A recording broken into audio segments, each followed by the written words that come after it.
The ANC's National Executive Committee will reconvene later today to conclude the business of its meeting held at the weekend. The NEC met to discuss the step-aside rule. It stipulates that all the members who are facing criminal charges must step aside until their court cases are concluded.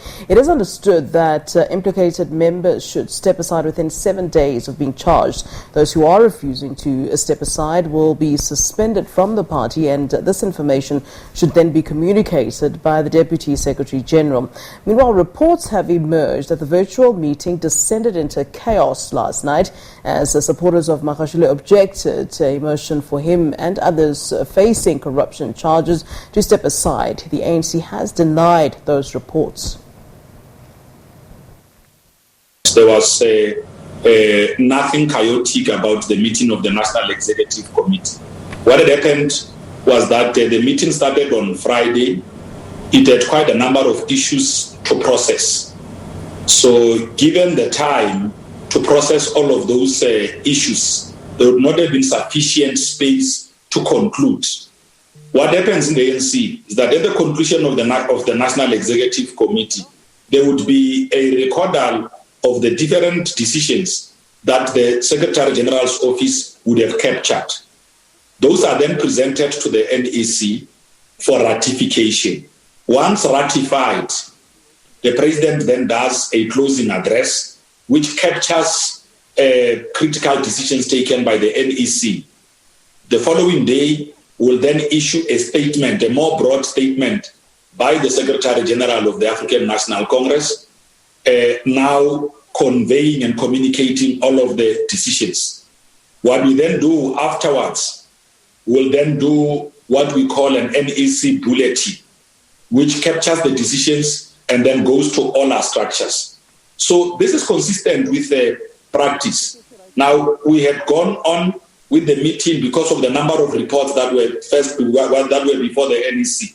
We dealt with the issue of COVID-19, vaccine rollout, tertiary education, finalization of the NYTT by the national officials working together with the provinces, dealing with the reports of the Integrity Commission. I mean, this was quite a very detailed, some of these were quite detailed reports, annual reports of the African National Congress, getting all of the cadres to engage, the filling of the vacancy of the National Working Committee, which had been necessitated by one member of the NWC leaving the structure to go and perform a role outside the country, Comrade Noma India and Feke. So you'd imagine all of these issues had to be processed. Now we were now at a point where we needed to now finalize and ratify all of those decisions, follow that through with a closing address. Now we said, because we couldn't conclude given the time, also that some of the comrades who are leading in the African National Congress are also deployees in government. For instance, the president of the ANC is also the president of the Republic. He had other commitments of national importance. He's out in the Eastern Cape today, visiting the site that is manufacturing vaccines there. That is a very important assignment that he also has got to be seen performing on behalf of the rest of South Africa's people. We then agreed that the most feasible thing to do would be to meet later this afternoon to then conclude on the outstanding business of the National Executive Committee and then be able to communicate in a much more elaborate manner decisions of the National Executive Committee. I hear what you're saying, but are you then confirming to us that the African National Congress is not able to efficiently organize its own agendas? No, we are very, I don't know where I said that and why would I have to confirm something I didn't say. We have got our agenda. We dealt with all the issues. When at the conclusion of the National Executive Committee, we are then presented with decisions, recordal of decisions for ratification. Once the NEC ratifies decisions, which has been practiced, then the president will then do the closing address. The plan would have been to have the closing address of the president open to the media as well. We had spoken to the SABC and all other media outlets and had prepared them for something like that, because there is nothing to really hide in terms of decisions that the ANC arrives at. All right, and of course, our reporter Samkele Maseko is following this very closely for us. A very good afternoon to you, Samkele. All right, so Pulemabe is saying that nothing chaotic happened, that it's all just rumors, but reports do say that the ANC NEC meeting did, of course, descend into chaos, and there has been audio that's apparently now been leaked of such chaos. Judging from your tweets, you're also listening to this audio, and perhaps you can confirm or deny the veracity of those audio clips. What is happening? Pulemabe was essentially just spinning when he spoke earlier on today on the SABC that the ANC's National Executive Committee, which took place virtually yesterday, did not degenerate or descend into chaos. That meeting did descend into chaos. We had one of the NEC members in that virtual meeting storing one other NEC member. And you'd imagine that an NEC meeting of that magnitude, of the highest decision-making body of the governing party, descends into chaos. And these are the people who are governing the country and who are supposed to be delivering services to one another. You could hear in one of the clips that we have the secretary, the national chairperson of the ANC, Mantashe, saying that he's closing the meeting due to the virtue that the ANC NEC members are failing to respect one another. And it was Stanley Matabata, the Premier of Limpopo, Tupu, who then came in and called for a recess for ANC top 6 officials to have their own caucus and to deliberate on how the meeting was degenerating into chaos. You could hear Sishezi Galala, the provincial chairperson of the ANC in KwaZulu-Natal, shouting that Enoch Godongwana, the chairperson of the Economic Transformation Subcommittee of the ANC, must be disciplined, particularly after he had called someone else to give them a brief of what was happening in the NEC meeting. They also had others who were calling for Zamani Soul, the chairperson of the chairperson of the ANC in the Northern Cape, to also be disciplined. He came in and wanted to have his side of the view coming out within that particular meeting. Then he had Tinma Jodina, the ANC chief whip in the National Assembly, an NEC member, also coming in saying in Sizulu Budala Bekhelwa in that NEC, basically meaning that it's been a very long time that they've been getting the flack in that National Executive Committee, and people have been very disrespectful and rude to them, and they wanted to show their side of the story as well. And essentially that meeting descended into chaos, and no matter how much Pulema they can try and spin, the governing party of the country's highest decision-making structure descended into chaos. Yeah.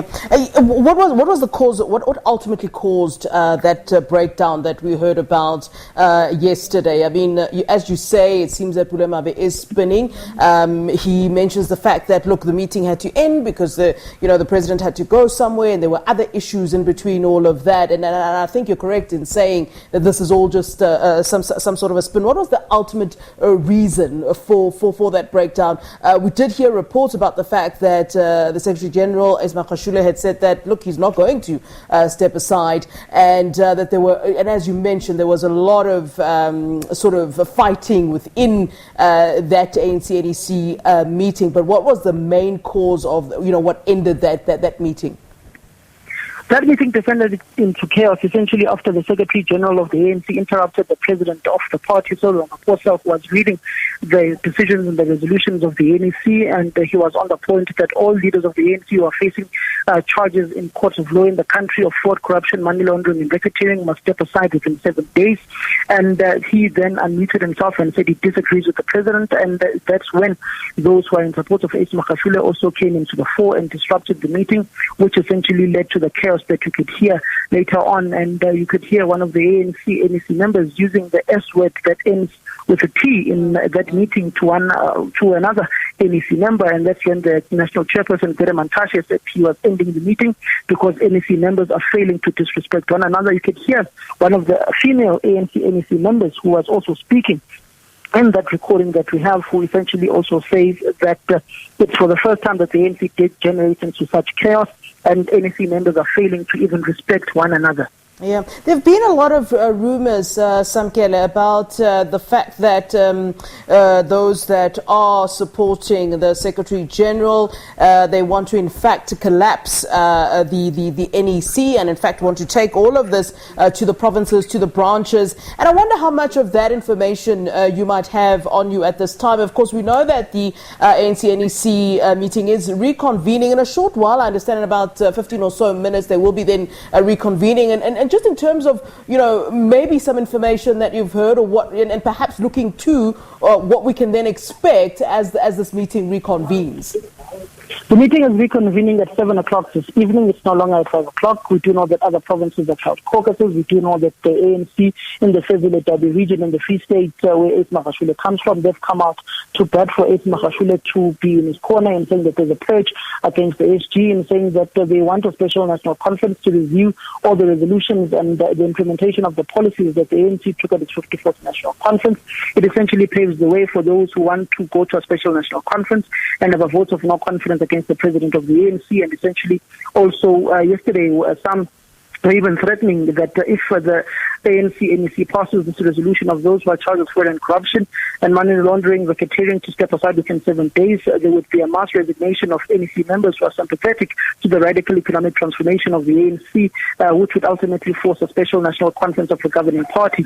One only wonders that what are the terms and references in the constitution of the ANC says if there is a mass resignation of NEC members, it would have to be a majority of NEC members who resign from the NEC, which would be 50+1, in order for the NEC to collapse and to effectively call for a special national conference.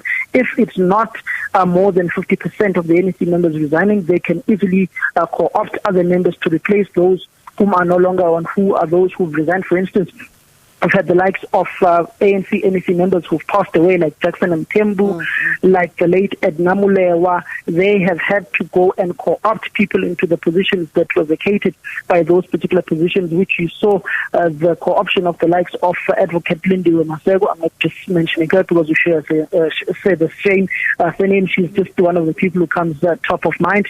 She's been co-opted into the NEC to essentially replace those whom have passed away. All right, Samkele, no doubt you'll be keeping a close eye and ear for us as this continues, and we'll certainly be getting more information from you later on in the evening. Thanks very much to Samkele Maseko there, following for us that ANC NEC meeting, which ended yesterday, as he said, in a very chaotic manner with some members swearing at each other. Is to reconvene at 7 p.m. We had understood that it was to reconvene in this hour, but of course, Samkele now clarifying for us that in fact it will be reconvening at 7 p.m. So certainly do stay tuned to SABC News as we bring you whatever information we do get as and when we do receive it.